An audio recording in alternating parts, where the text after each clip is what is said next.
de esófago va a ser, como en la mayoría de cánceres, la presencia que indica el peor estadio 4 en cáncer de esófago. N, pero la presencia de metástasis me indica estadio 4. Ahora, es diferente si, por ejemplo, yo tengo un ganglio celíaco, ganglio a nivel del tronco celíaco. Si yo tengo un ganglio de tronco celíaco positivo en adenocarcinoma, esto es N1. Pero si yo tengo ganglio celíaco positivo en carcinoma escamoso, esto se considera metástasis. Nuevamente, el peor estadiaje, el estadio 4, es aquel que va a estar asociado además en el T4, que obedece a la invasión de órganos vecinos.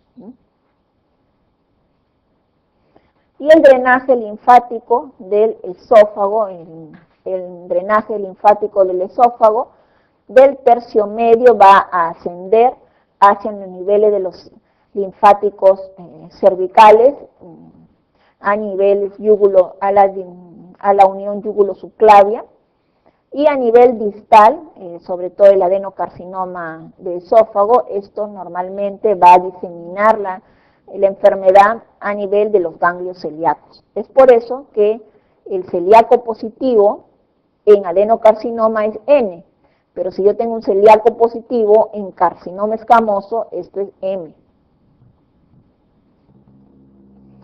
El tratamiento. Como en la mayoría de neoplasias malignas del tracto digestivo, en esófago, la cirugía es el único tratamiento que ofrece intención curativa. Entonces, la cirugía, que se puede dar hasta el estadio 2 de la enfermedad, va a dar tratamiento curativo. Está aceptado, además, que se puede hacer enfermedad blocorregional solo cirugía, o también se puede dar radioquimioterapia definitiva, porque el cáncer de esófago es radioquimiosensible, sobre todo el carcinoma escamoso es radiosensible, o quimioradioterapia previa a la cirugía y posterior asociada a cirugía. Cuando se hace en oncología, el tratamiento previo a un procedimiento quirúrgico, hablamos de terapia neoadyuvante, o sea, la quimioterapia o la radioterapia previa a la cirugía, acá estamos dando neoadyuvancia, quimioradioterapia. La mejor vía de abordaje para el cáncer de esófago, aún hoy en día, sigue siendo controversial. Se habla, bueno, si a ustedes le dicen la mejor cirugía o la cirugía para cáncer de esófago en estadio 2 de enfermedad, es una cirugía estándar, que es la esofagectomía a la técnica de Ivor-Lewis. Sin embargo, la técnica de abordaje del cáncer de esófago aún ahora sigue siendo controversial. Ahora, en estadios avanzados de enfermedad, bien se puede utilizar prótesis esofágicas para permitir que el paciente pueda alimentarse, o gastrostomías de alimentación cuando no puedan utilizarse prótesis. Son prótesis autoexpandibles que permiten la alimentación del paciente en el tiempo que le queda de vida. Entonces decíamos, tratamiento quirúrgico, lo estándar, si a ustedes le preguntan, paciente que se opera con intención curativa de cáncer de esófago, eso es la esofagectomía a lo Ivor-Lewis. Ahora, la cirugía de Ivor-Lewis consiste en una toracotomía derecha asociada a una laparotomía. Alternativamente se puede realizar toracotomía izquierda con incisión tóraco-abdominal o una laparotomía más cervicotomía. Ahora, como en el cáncer de esófago se va a hacer una resección del tumor con una esofagectomía total, yo voy a tener un remanente de faringe, y voy a tener un remanente de estómago. Y para hacer la continuidad del tracto digestivo, tengo que reconstruir el tracto digestivo, y la reconstrucción del tracto digestivo se puede hacer con estómago. Un tubo de estómago asciende a nivel mediastinal, o se puede hacer transposición de colon, o se puede hacer transposición de intestino delgado. Cirugía estándar en cáncer de esófago, cirugía con intención curativa, la esofaguectomía transtorácica, cirugía de Ivor-Lewis. La cirugía de Ivor-Lewis implica una toracotomía derecha, asociada a una laparotomía. Una adecuada disección de todos los ganglios a nivel mediastinal y una resección completa del esófago. Y luego la reconstrucción se puede hacer con un tubo gástrico, el ascenso de un tubo gástrico. Alternativas, decía, que pueden ser cervicotomía más laparotomía. Como ustedes pueden observar en esta técnica, el cirujano está ingresando a ciegas a nivel tórax, a nivel mediastinal, con una mano ingresa a ciegas a nivel mediastinal y realiza la disección, aunque esto es a ciegas, la disección del esófago. Por otro lado, a nivel de la cervicotomía está disecando, también vemos ahí, está disecando, y retira la pieza quirúrgica a nivel abdominal. De la misma forma, la reconstrucción puede hacerse con tubo de estómago. Pero en esta técnica de cervicotomía más laparotomía, se prefiere hacer la reconstrucción con disección de colon. Son alternativas. Si me dicen cirugía con intención curativa de cáncer de esófago, la primera elección es la esofaguectomía o Ivor-Lewis, pero también se puede hacer cervicotomía más laparotomía con reconstrucción de tubo gástrico. En cuanto a la perforación esofágica, las principales causas de perforación esofágica son la iatrogénica, más del 50%, la traumática, alrededor del 20%, perforaciones espontáneas, alrededor del 16%.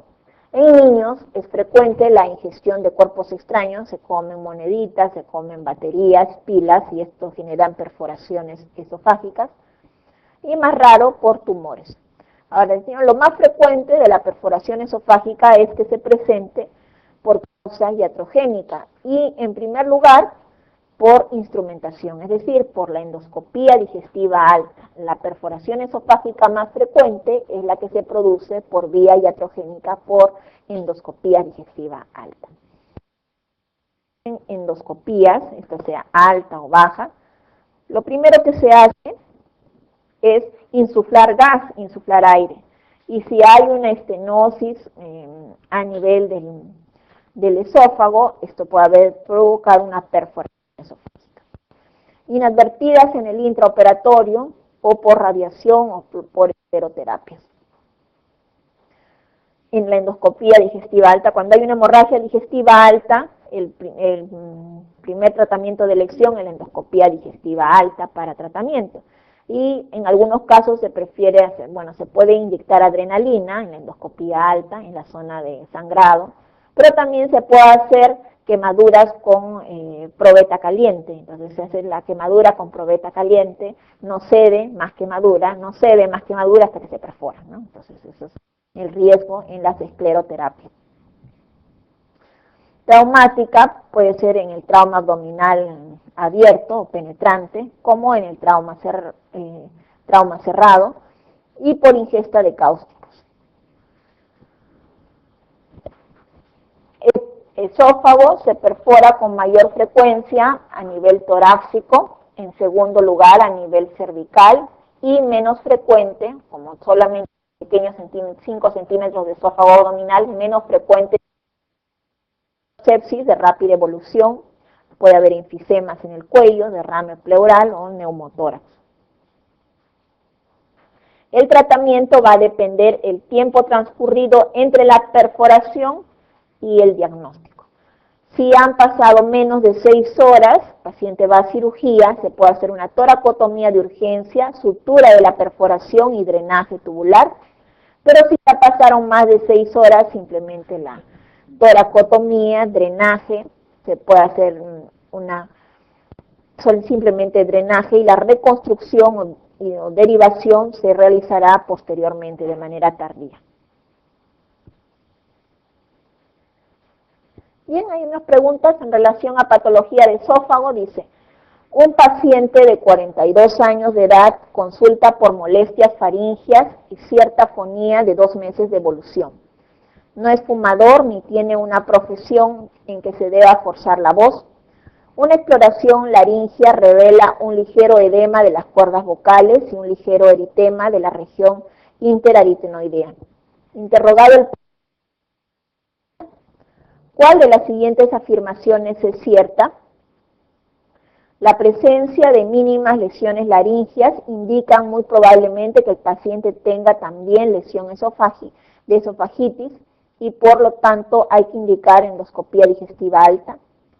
En ausencia de síntomas de broncoaspiración, tos y sibilancias, las molestias laringeas no pueden ser atribuidas a enfermedad por reflujo gastroesofágico.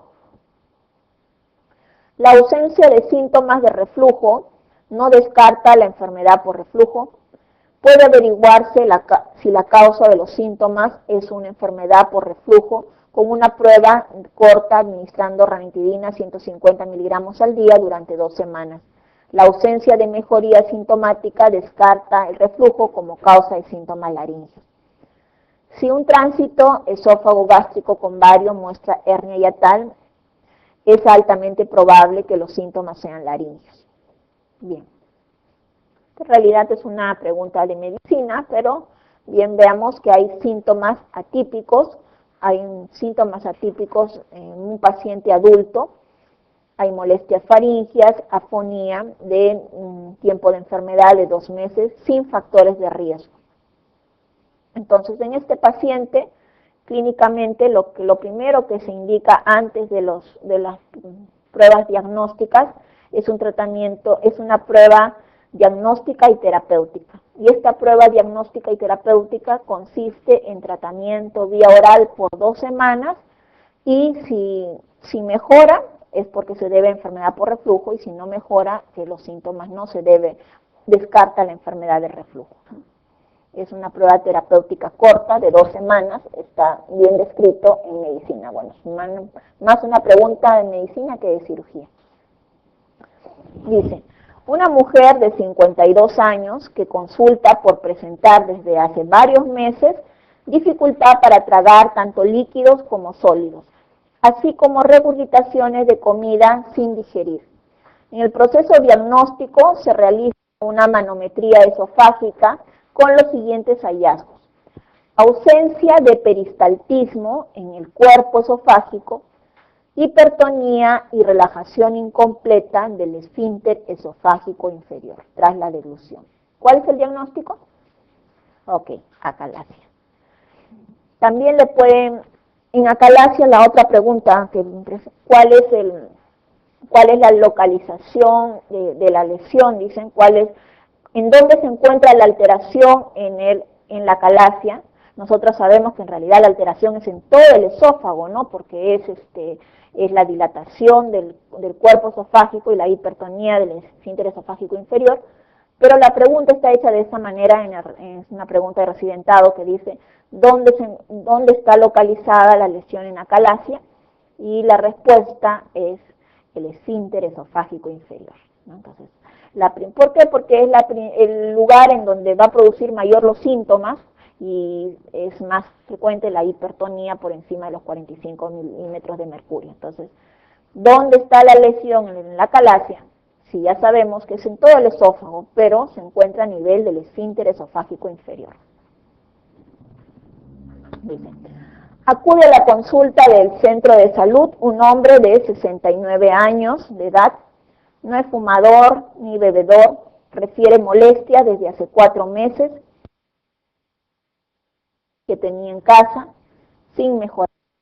Para perfilar mejor el cuadro clínico, le realizamos a continuación.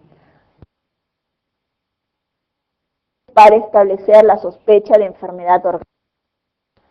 Ha perdido peso, tiene sensación de saciarse con poca cantidad de alimentos, las molestias le despiertan por la noche, tiene vómitos o mejora con antiácidos. A ver, paciente, 69 años, o sea, paciente de la tercera edad, sin factores de riesgo, que ha tomado, se ha automedicado, y les tratamos de hacer en la anamnesis lo importante en él, por la edad, ha perdido peso, es importante la baja ponderal. Si tiene sensación de saciarse con poca cantidad de alimento, que me va a indicar estenosis o algún nivel, también es importante. La molestia le despiertan por la noche. En la enfermedad por reflujo, al inicio de la enfermedad por reflujo, como hay broncoaspiraciones microscópicas, las molestias normalmente empiezan al inicio por la noche, entonces esto también es importante. Tiene vómitos, también es dentro del cuadro clínico. Mejora con antiácidos también se puede hacer, pero de las anteriores es la que menos trascendencia tiene. Entonces, la pregunta de menos relevancia en la anamnesis es si mejora con antiácidos. Bien, vamos ahora al abdomen agudo.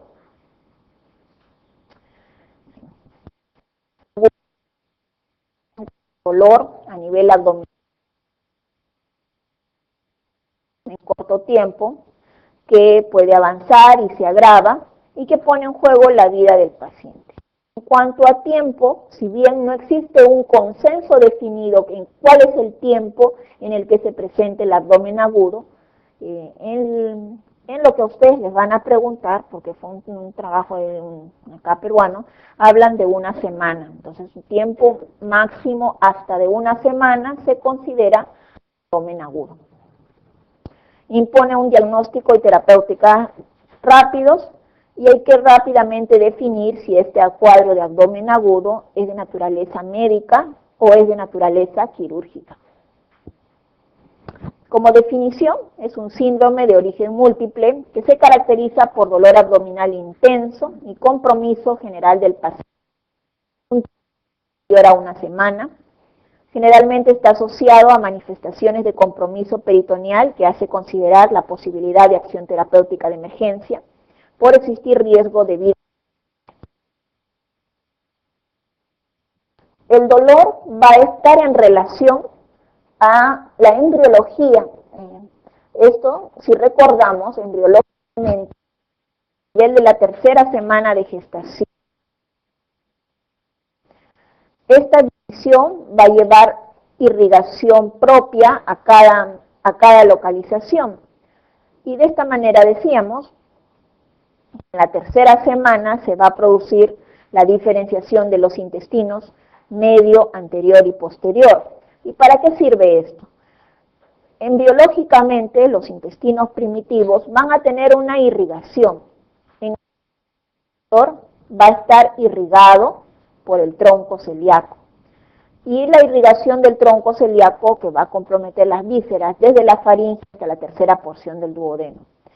Una lesión o una localización de lesión a nivel de este intestino primitivo anterior va a localizar el dolor a nivel epigástrico, porque es la irrigación del tronco celíaco. La inervación viene a través de la irrigación.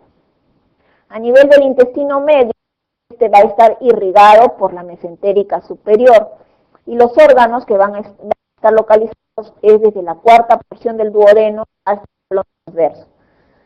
Una lesión a nivel del intestino medio que se encuentra entre la cuarta porción del duodeno hasta la mitad proximal del colon transverso, va a presentar dolor periumbilical.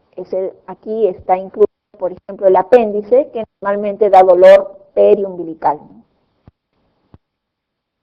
Mesentérica inferior, que compromete el colon transverso, hablando del dolor, porque el dolor normalizado, público de 6 horas de evolución, la patología es de hemiabdomen superior, y esta va a irritar los nervios que pasan a nivel del diafragma, las ramas nerviosas descendentes de C3, C4, C5, va a estimular la superficie peritoneal del diafragma y genera dolor a nivel de hombro como dolor referido.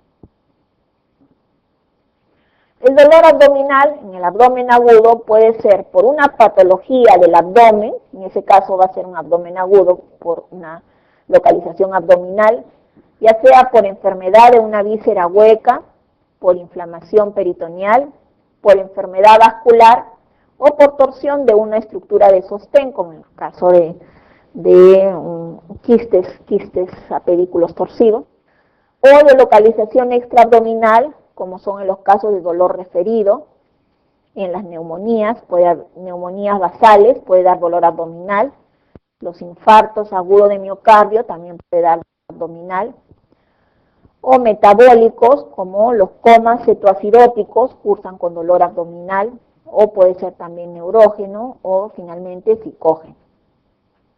Y desde un punto de vista pedagógico lo podemos dividir el abdomen agudo en abdomen agudo inflamatorio, cuyos síntomas van a ser la defensa, fiebre y dolor a la descompresión. Por radiografía de abdomen vamos a encontrar ilio.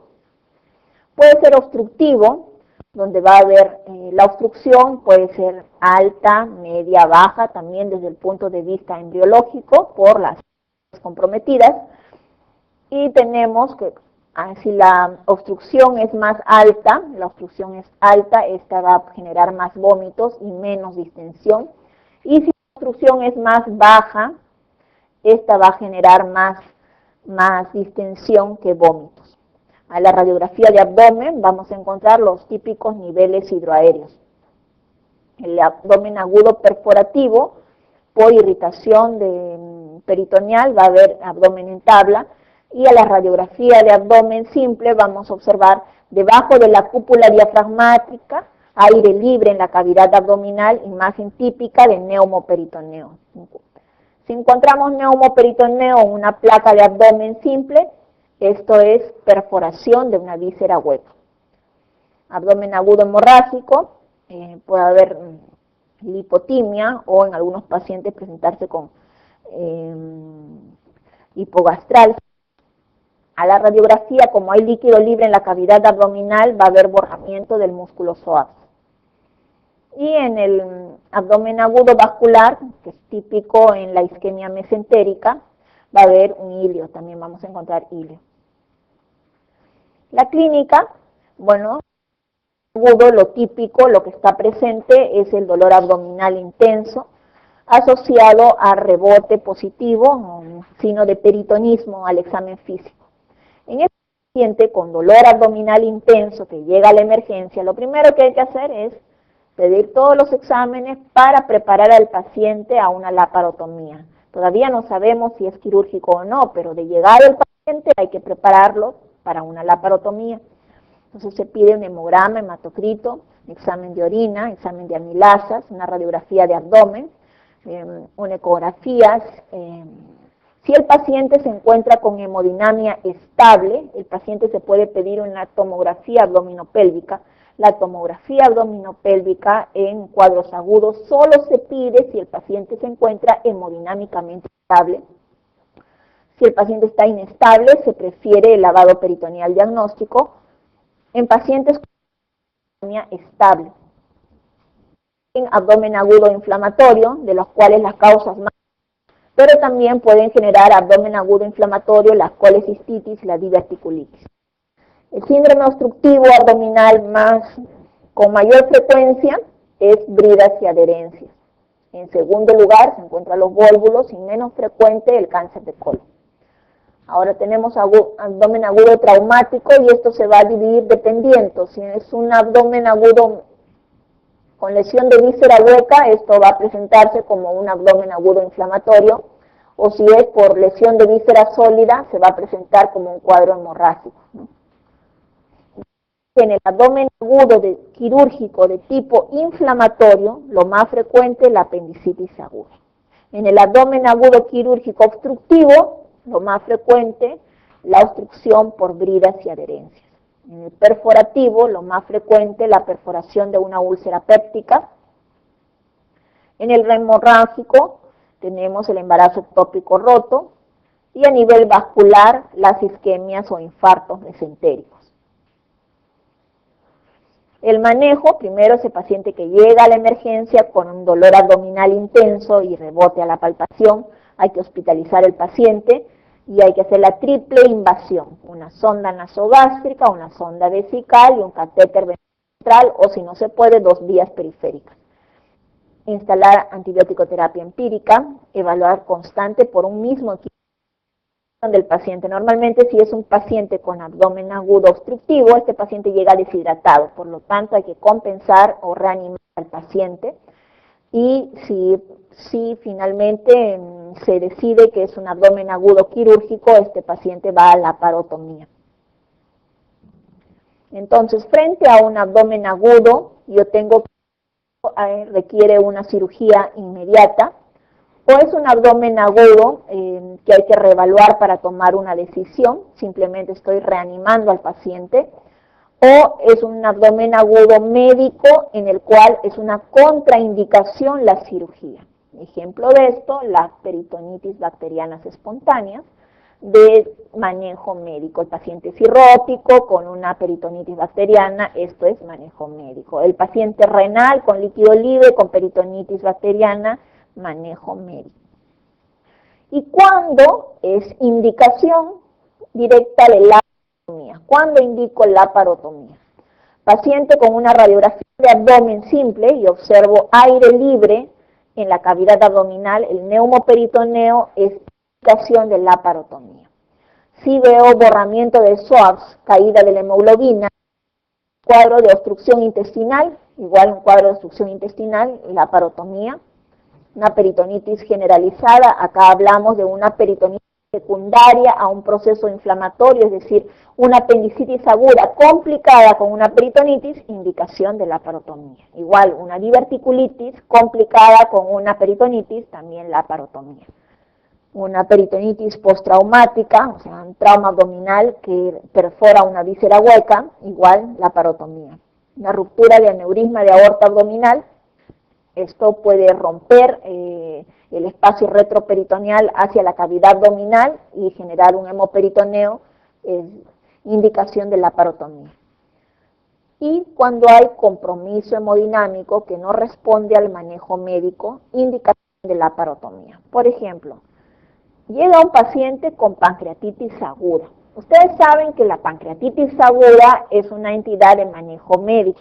Lo primero que hacen es la reanimación del paciente, entonces le piden todos sus exámenes, su batería de exámenes preoperatorios, además para hacer un cuadro, la evaluación de criterios de Baltasar para ver factor pronóstico, y el paciente lo empiezan a reanimar.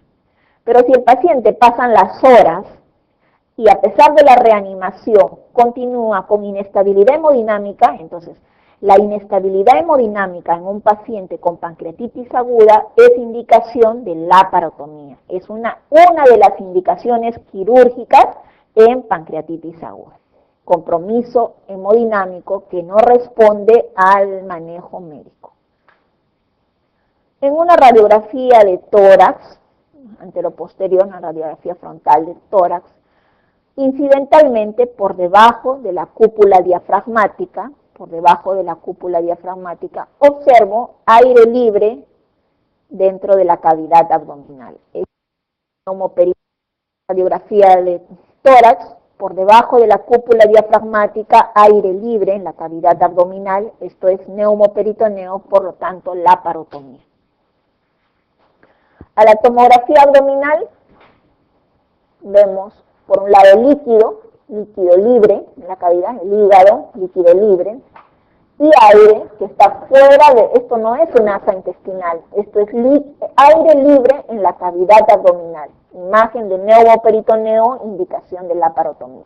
Igual, radiografía rectal, imágenes de niveles aéreos, una obstrucción intestinal, por orden de frecuencia, lo más frecuente, viridas y evidencias, esto va a laparotomía. Y esta imagen típica, grano de café, es una radiografía de abdomen simple en donde observamos una imagen típica de grano de café. Un gran grano de café. ¿Qué es? Vólvulo de sigmoides con imagen se indica una laparotomía.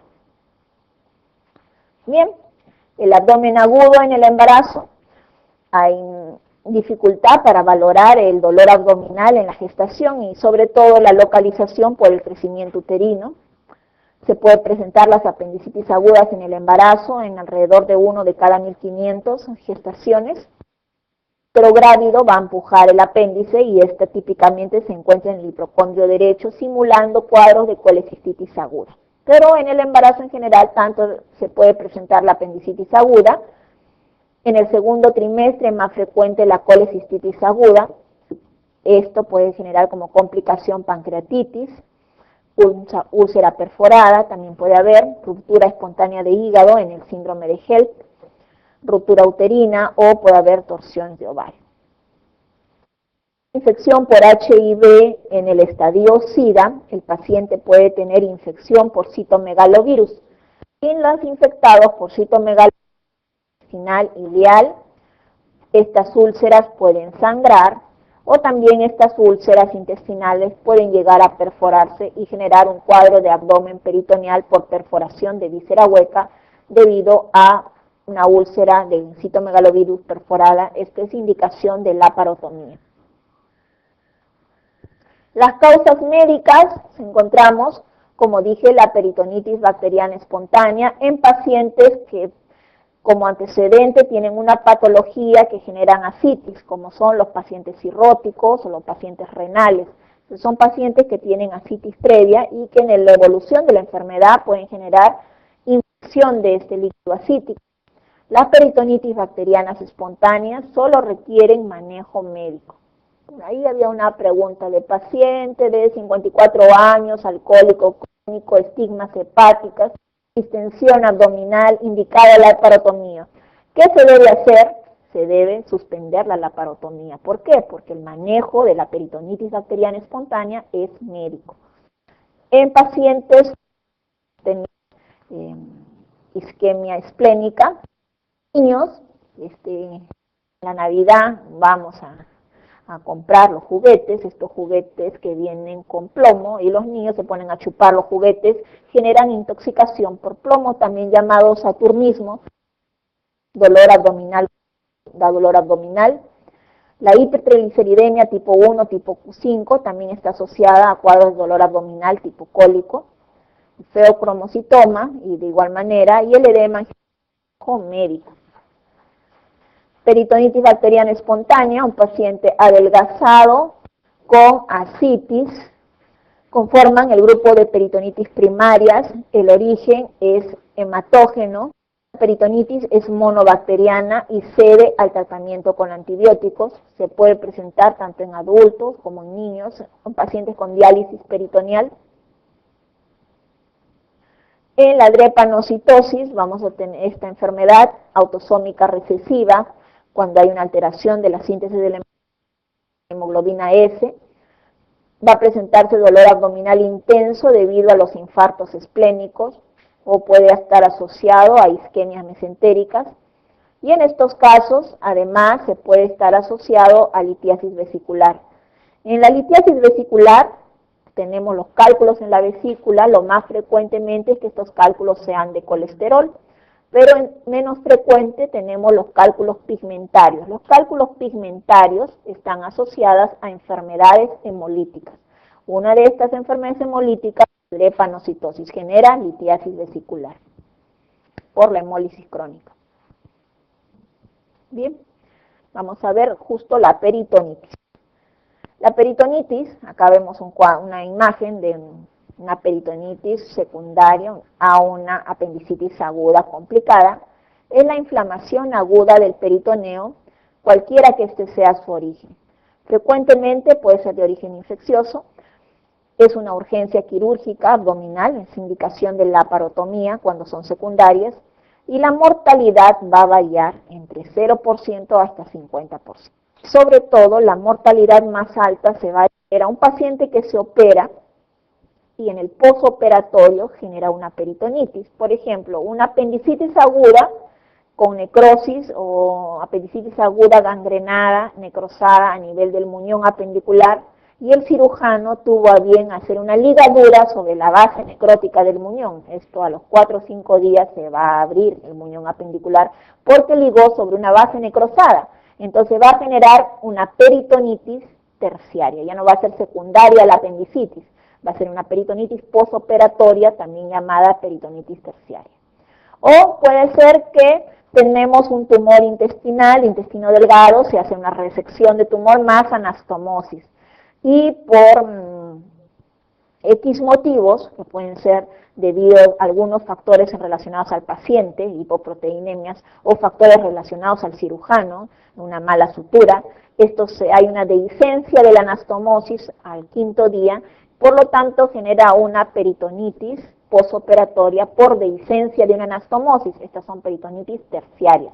Estas peritonitis posoperatorias son de muy alta mortalidad. ¿Por qué? Porque son diagnosticadas tardíamente. El paciente tiene dolor que se puede confundir con un dolor posoperatorio por la herida operatoria inicial y son tardíamente diagnosticados. Si se toma una radiografía de abdomen, siempre igual vamos a encontrar neumoperitoneo, porque como ha sido abierta la cavidad previamente, hay un neumoperitoneo que por lo menos dura 10 días.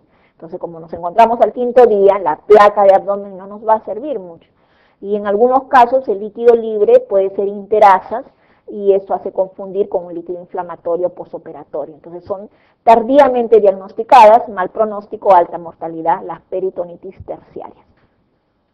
Entonces, de acuerdo a esta clasificación, es una de las clasificaciones de peritonitis, la clasificación de Hamburg, clasifica las peritonitis en peritonitis primaria, peritonitis secundaria y peritonitis terciaria. La primaria, estas que las que son de origen hematógeno o por translocación bacteriana, estas son generalmente monobacterianas y responden al tratamiento médico. Hablamos de la peritonitis bacteriana del cirrótico, del paciente renal, que no requiere laparotomía.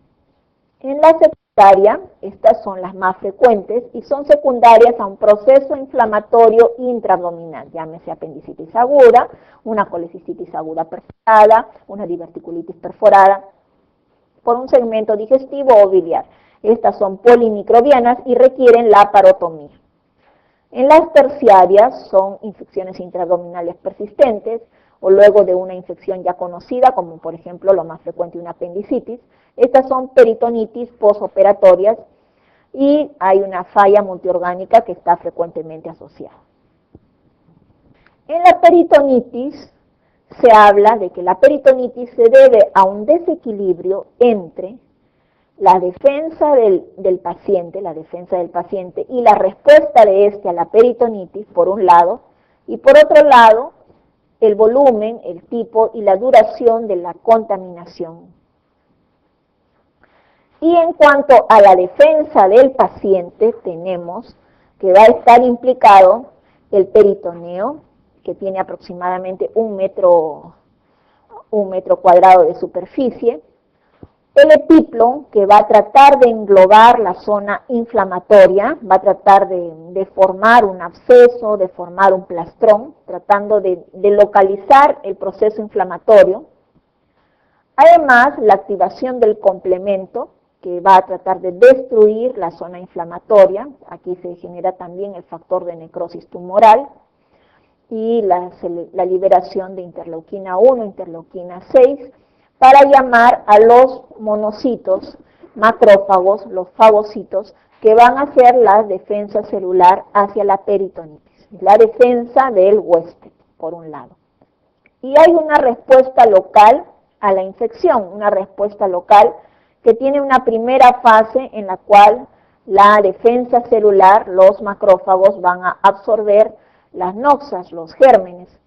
Hay una segunda fase de destrucción de la zona inflamatoria y finalmente, cuando ésta se autolimita, se va a formar un absceso localizado. Esto es cuando queda en respuesta local. Pero si no mejora, si no es adecuadamente tratado y si la respuesta local es insuficiente, esto va a evolucionar hacia una respuesta sistémica.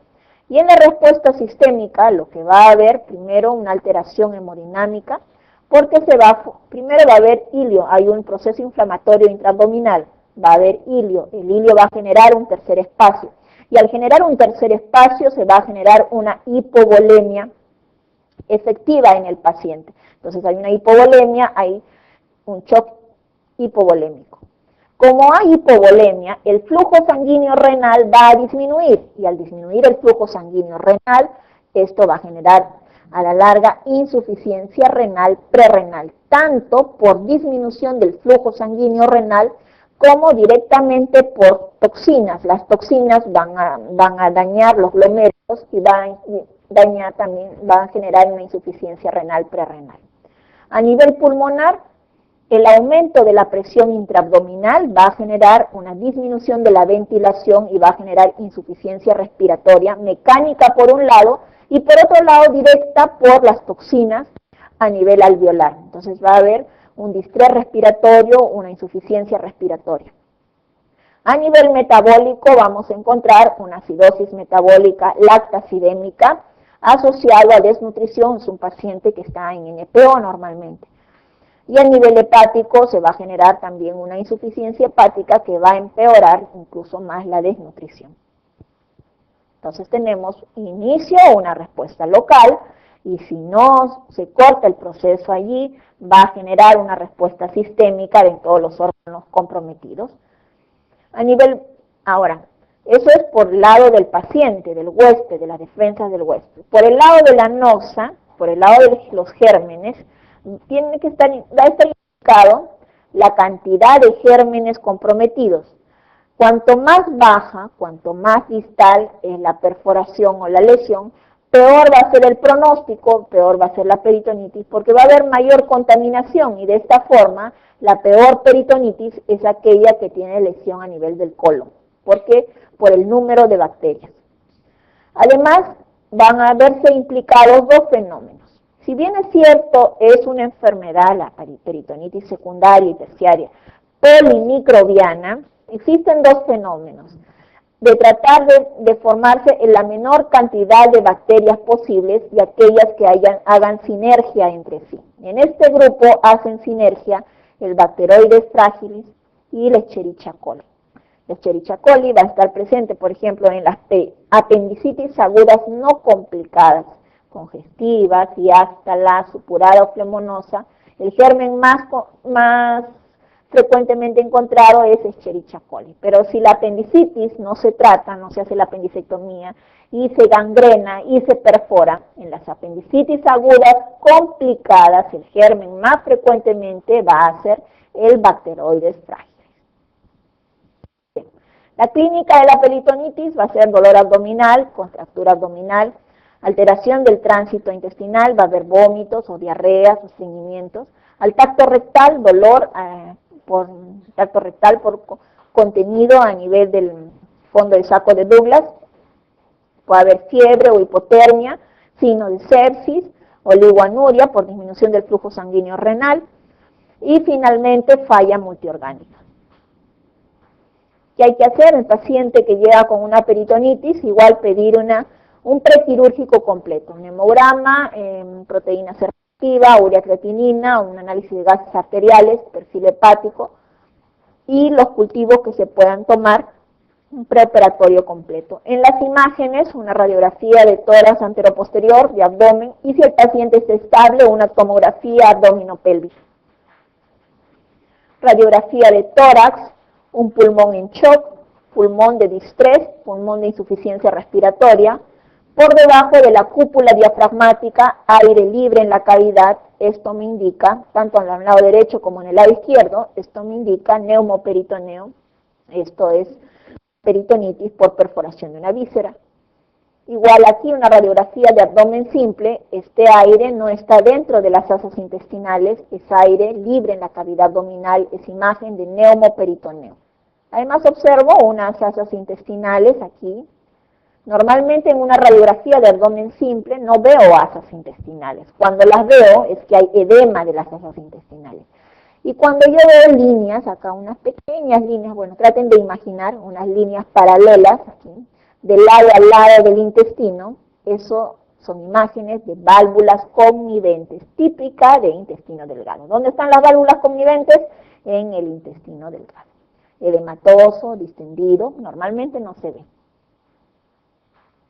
Tomografía abdominal, aire libre dentro de la cavidad abdominal, el estómago distendido, líquido, un nivel hidroaéreo, aire y líquido en la cavidad abdominal, todas las asas están replegadas hacia la cara posterior, una peritonitis. Ahora, hablábamos de las peritonitis terciarias o peritonitis posoperatorias. Estas se presentan más frecuentemente entre el quinto y séptimo día. A ver, visto de otro lado, cuando vemos en las definiciones de fiebre posoperatoria, la fiebre de las primeras 24 horas hasta las 48 horas, ustedes recuerdan, pues es la telectasia.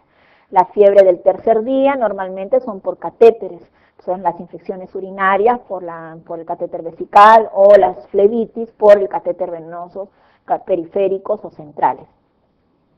Al quinto día, la fiebre posoperatoria más frecuente es por infección de herida operatoria, pero al quinto día también la fiebre posoperatoria se debe a la dehiscencia de las anastomosis. Entonces, las dehiscencias de las anastomosis ocurren normalmente al quinto día.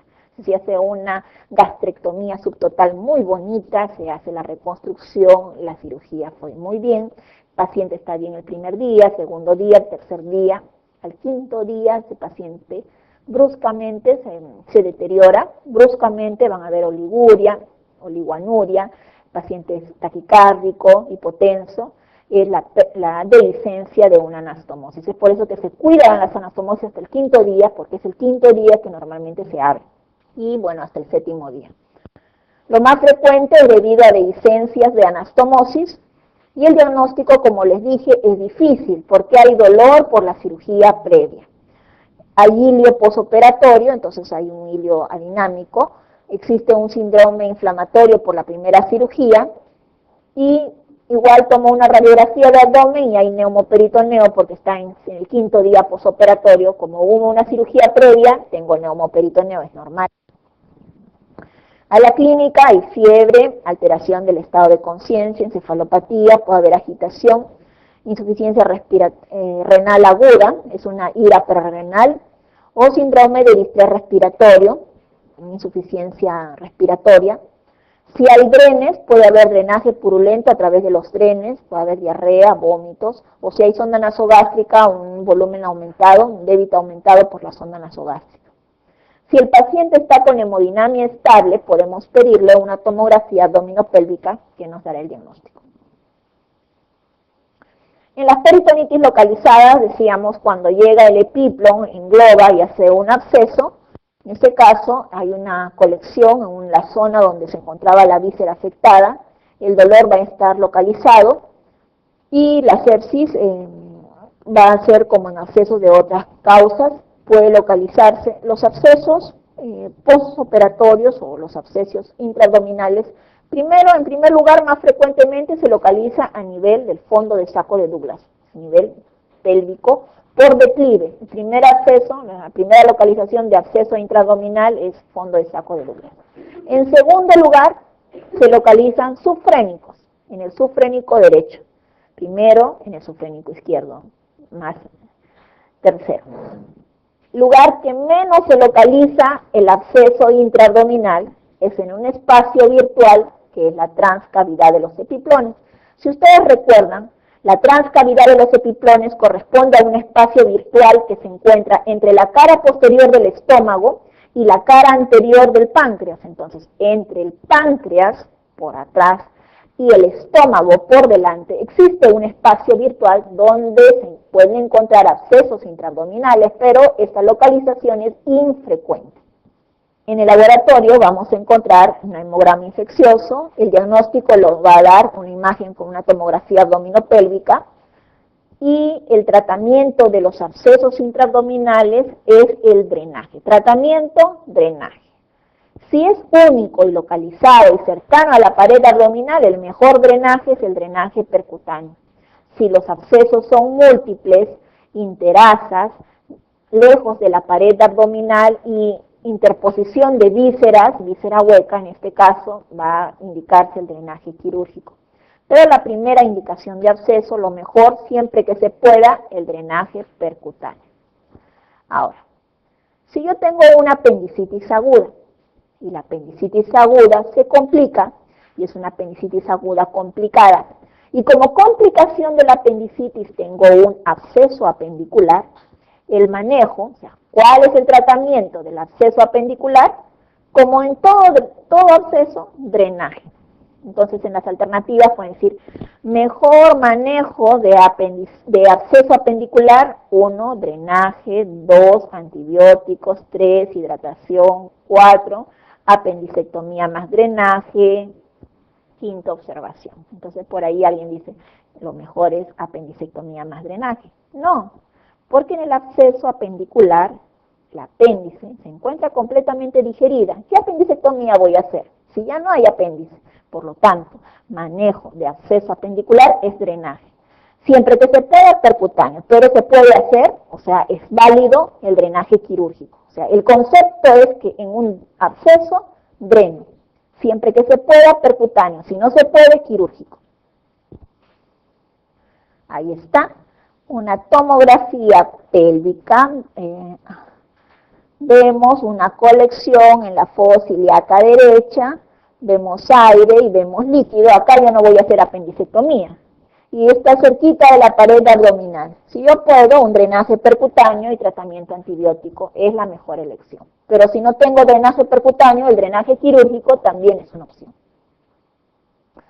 Ahora, complicaciones de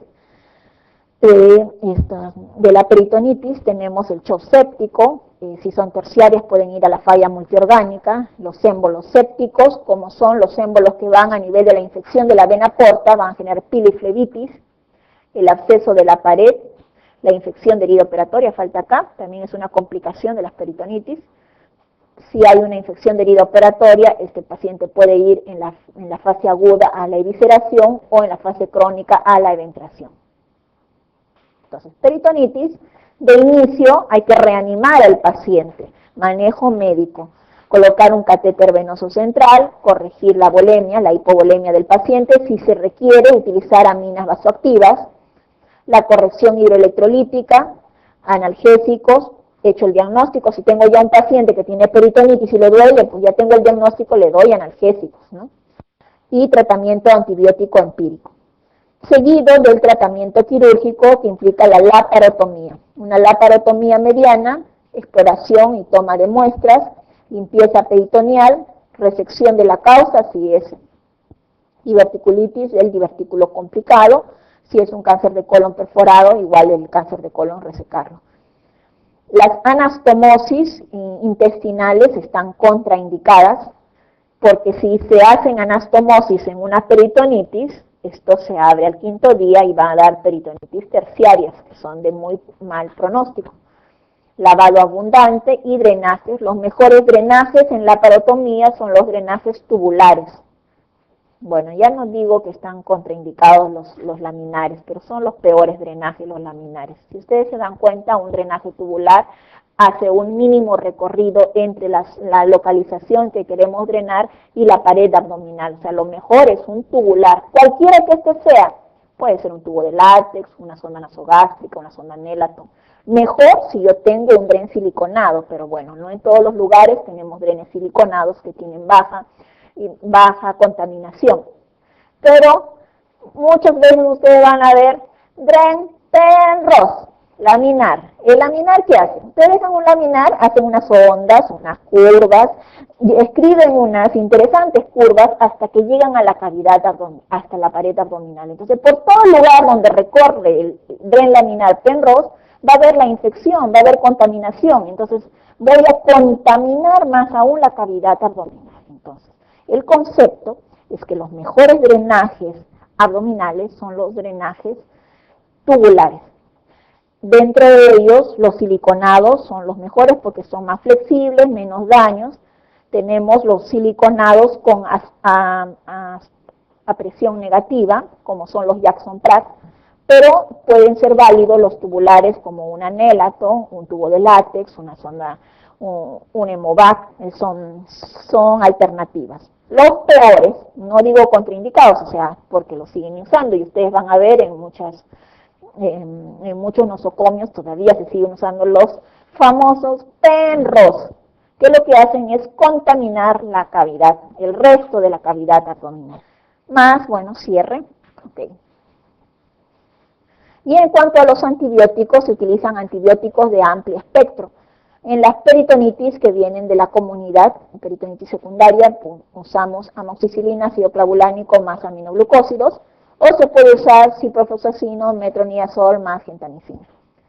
En las posoperatorias, por dehiscencias de anastomosis, estos son generalmente intrahospitalarias, por lo tanto, piperacilina, tazobactam más aminoglucósidos, una alternativa. Cuando se sospecha de bacterias meticilino resistentes, asociar vancomicina. Y como es un paciente que ya se operó y tengo un cultivo de la muestra obtenida, solo cuando demuestro que hay hongos en la cavidad abdominal puedo asociar a antifúngicos. El tratamiento, de acuerdo a la evolución del paciente, va entre 5 y 15 días. En la evolución debo de prevenir las complicaciones con los inhibidores de bomba de protones para prevenir úlceras de estrés, administrar profilaxis antitrombótica, vigilancia de síntomas, signos generales, para que no se vuelva una siguiente peritonitis. Si no mejora clínicamente, sospechar que hay una complicación quirúrgica, cuando hay una dehiscencia de la anastomosis y luego el cirujano entra, como hizo una resección, hizo una anastomosis, entra a la peritonitis postoperatoria y dice, sí, pero es que el huequito es pequeño, son 5 milímetros, 4 milímetros, le puedo poner un par de puntitos y va a mejorar. Eso 100% se abre. Lo mejor en esos casos, así sea 2 milímetros, 3 milímetros, si hay una dehiscencia de la anastomosis, eso tiene que ir a ostomías. Ileostomías, colostomías y eyunostomías. Si hay mejoría clínica a largo plazo, tratar la etiología o las consecuencias quirúrgicas, o sea, si hubo una vólvulo de sigmoides, si hubo una diverticulitis complicada, si hubo una perforación de una víscera, si hubo una dehiscencia de anastomosis, hice ostomía. A los 3 meses debo de hacer la restitución del tránsito intestinal.